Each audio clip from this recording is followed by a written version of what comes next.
You wake up in the morning feeling neutral. Not especially happy, not especially sad. You make your coffee, check your phone, head out the door. But then, as you walk into the office, you feel it immediately. The room is heavy, nobody's smiling. Conversations are clipped, rushed. One coworker sighs loudly, another slams a drawer just a little too hard. And without even realizing it, your body reacts. Your shoulders tense. Your breathing shortens. Your heart beats a little faster. Within minutes, your mood has shifted. You didn't choose it. You didn't analyze it. You caught it. That's emotional contagion. Now, flip the scene. Imagine you're standing in line at a cafe. The barista greets the customer in front of you with a huge grin, the kind of smile that lights up their whole face. Their laughter rings out as they crack a little joke about spilled milk. The person behind the counter chuckles, the customer chuckles, and before you know it, you're smiling too. The coffee tastes the same, the day is the same, but your mood, lifted. We often think of emotions as private, locked inside our minds, but they're not. They're social. They leap from face to face, from voice to voice, like sparks jumping between wires. Here's the strange part. Emotional contagion works whether you notice it or not. You might believe you're separate, independent, immune, but science says otherwise. Think about the last time you went to a concert. Tens of thousands of strangers packed into a stadium. The lights dim, the first note hits, and suddenly the entire crowd is roaring, moving, swaying as one. For hours, you're not just you anymore. You're part of something bigger. Swept along by the joy, the excitement, the sheer electricity of the crowd. Or think about a funeral. Even if you didn't know the person well. Walking into a room full of grief pulls you down into silence, into reverence. Tears come more easily. The weight is shared, contagious. And it isn't just crowds. Sometimes one person is enough. A parent's anxiety can fill an entire household. A teacher's calm can settle a noisy classroom. A leader's anger can ripple through an organization until everyone feels on edge. This is the invisible virus of emotion. And unlike physical viruses, it spreads without touch, without droplets, without words. It spreads through tone, through posture, through micro-expressions, so fast your conscious brain doesn't even register them. Your nervous system simply mirrors, like an emotional echo. Scientists call this emotional contagion. I call it the hidden current of daily life. It's the reason a stranger's smile can lift you, and a coworker's stress can drag you down. It's why markets crash, why movements rise, why mobs spiral out of control. It is everywhere. And here's the unsettling truth. Emotional contagion doesn't just shape your mood, it shapes your health, your relationships, your creativity, even your identity. You think your feelings are yours alone, but often they're borrowed, infected, inherited from the people around you. So let me ask you, how much of what you're feeling right now is truly yours? And how much is simply the echo of someone else's sigh, someone else's laughter, someone else's fear? Today, we're going to dive deep into this hidden science. We'll explore where emotional contagion comes from, how it works in your brain, why it matters more than you realize, and most importantly, how to take back control. Because if you don't understand emotional contagion, it will shape you without your permission. But if you do, you can flip the script. You can become a carrier of calm instead of chaos. You can catch joy instead of fear. And maybe you can change not only your mood, but the moods of everyone around you.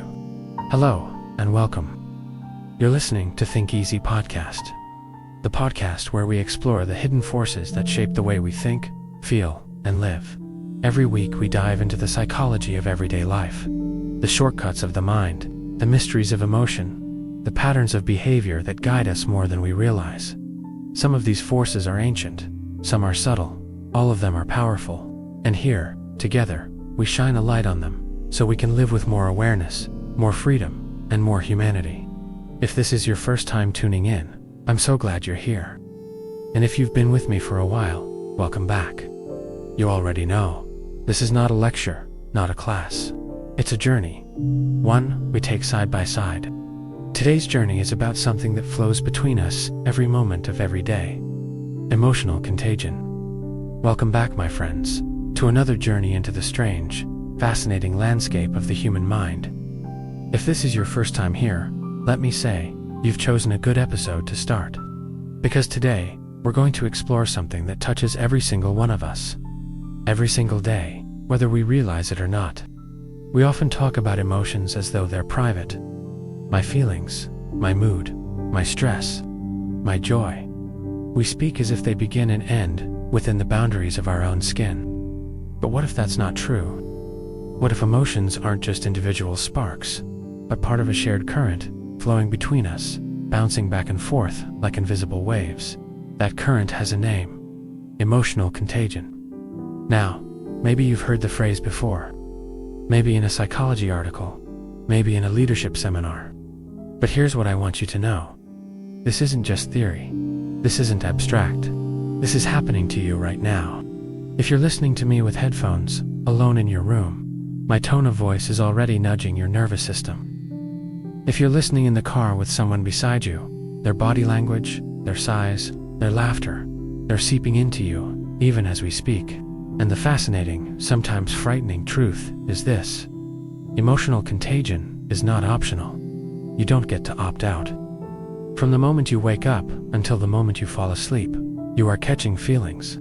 From partners, from coworkers, from strangers in line, from the digital crowd shouting through your phone. So why does this matter? Because if we don't recognize it, we live under an illusion.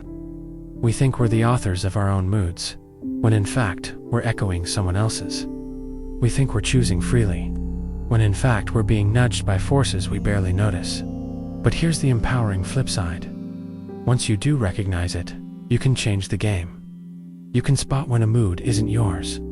You can shield yourself from toxic emotional spread. You can choose your emotional diet as carefully as you choose your food. And maybe, the most beautiful part, you can become a source of positive contagion. You can walk into a room heavy with stress, and by your presence alone, shift the air. In this episode, here's what we're going to uncover together. First, what emotional contagion actually is, the psychology, the science, the circuitry in the brain that makes emotions spread like fire. Second, how it shows up in your daily life, in families, workplaces, friendships, even in encounters with strangers. Third, how emotional contagion scales up, shaping politics, fueling movements, triggering financial panics, even steering the course of history. Fourth, how to take back control, how to build awareness, set boundaries, and deliberately spread the emotions you want more of in your world. By the end of this journey, I hope you'll never walk into a room the same way again, because you'll see the air differently. You'll sense the currents flowing, and you'll realize that every sigh, every smile, every frown, every laugh is not just personal, it's contagious. So settle in, take a deep breath, and let's step together into the hidden current that shapes our moods, our days, and our lives. Let's begin not with definitions, but with something you've already felt. Have you ever walked into a room and immediately sensed the mood before anyone said a word? Maybe it was a dinner table where a couple had just argued, the tension thick, like static in the air. Or maybe it was a surprise birthday party, where everyone was buzzing with excitement. And even before the lights flipped on and people shouted surprise, your heart was already racing with anticipation. We call it reading the room. But the truth is, you're not really reading anything. You're catching it, that instant transmission of feeling from faces, from posture, from tone, from silence. That's what scientists call emotional contagion. And once you see it, you start to realize, this isn't just an occasional thing. It's happening every minute of every day. You are constantly absorbing, reflecting, and transmitting emotions, like a walking antenna tuned to the signals of everyone around you. Still skeptical? Let's test it. Think back to the last concert you attended. Maybe it was a stadium with 50,000 people. The lights dim, the band appears, the first chord strikes, and suddenly, thousands of voices erupt together. You feel goosebumps. You feel your chest tighten with joy. Did you choose that reaction? Or did the wave of energy pull you under? Now flip the scene, a funeral. Even if you barely knew the person, the moment you enter, the weight presses onto you. Eyes red, voices hushed, bodies heavy. you can't help but feel solemn. Tears might come, even if the loss isn't yours. Or picture sports. A last-minute goal, the stadium explodes, strangers hug, cry, leap together. That's not your emotion. It's ours. In crowds, emotional contagion is obvious. But here's the truth. You don't need 50,000 people. One person is enough. One laugh, one sigh, one glare, and your nervous system begins to mirror. So how does this invisible transmission actually work? Back in the 1990s, scientists in Parma, Italy were studying monkeys. They noticed something strange. When a monkey picked up a peanut, certain brain cells lit up. But those same brain cells also fired when the monkey merely watched another monkey pick up a peanut. They called them mirror neurons. Later research suggested these neurons weren't just for actions, but for emotions. When you see someone smile, your brain's smile circuits activate. When you see someone grimace in pain, your own pain circuits flare. In other words, your brain doesn't just observe, it simulates. It runs the program inside you, but it goes deeper. Your body joins the echo. Heart rates sync when people talk. Breathing patterns align. Couples in long relationships even show synchronized brainwaves on EEG scans. This is called physiological synchrony. And then there are hormones. Cortisol rises in groups under stress, like offices in crisis. Oxytocin surges in groups that feel safe, bonded, connected.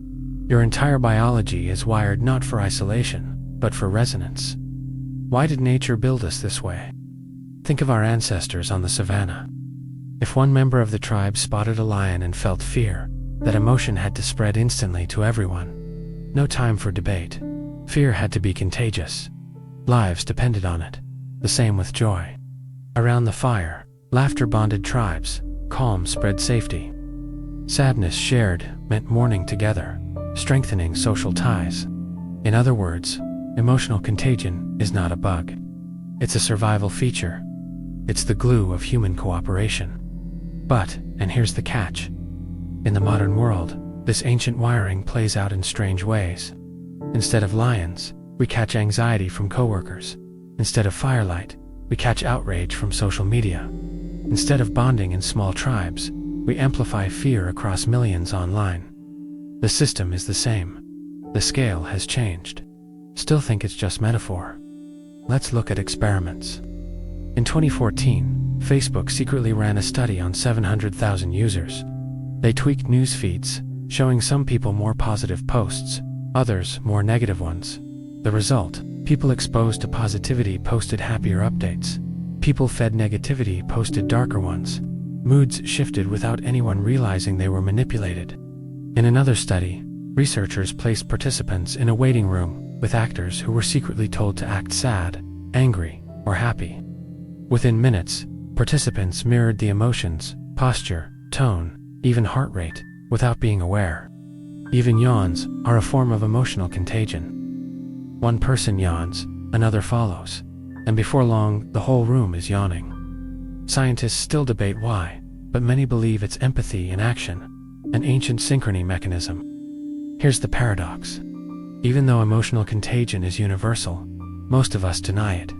We like to think, I'm in charge of my own feelings. I don't get influenced. But research shows otherwise. Psychologists call this the contagion blind spot. We see moods spreading in others, but not in ourselves. The truth, you are no more immune to emotions than you are to yawns. That's why advertisers smile at you in commercials. That's why political rallies pump music and cheers. That's why leaders' moods spread to teams. They know contagion works, even when you deny it. So what's the big deal? Why spend time on this? Because once you realize emotions are contagious, you begin to see the hidden current under daily life. That stress you carried home, was it yours, or did you catch it from your boss? That burst of laughter in the cafe, was it spontaneous, or did it ripple from the stranger ahead of you? That anxiety before a flight, was it your fear, or the echo of nervous passengers? When you stop assuming your feelings are purely yours, you start asking better questions. And with better questions comes better control. Because here's the empowering truth. Once you notice contagion, you can shape it. You can protect yourself. You can choose what you absorb. And you can decide what you transmit. So let's pause here. We've seen what emotional contagion is: a survival mechanism, a biological echo, a current that flows invisibly between us. But the next question is, how does the spread really work? What are the exact mechanics? The microexpressions, the mimicry, the hormones, the digital amplifiers. That's where we're heading in part 2. Because the more you understand the machinery, the more you'll spot it in real life, and the more power you'll have to step out of the current, or better yet, to redirect it.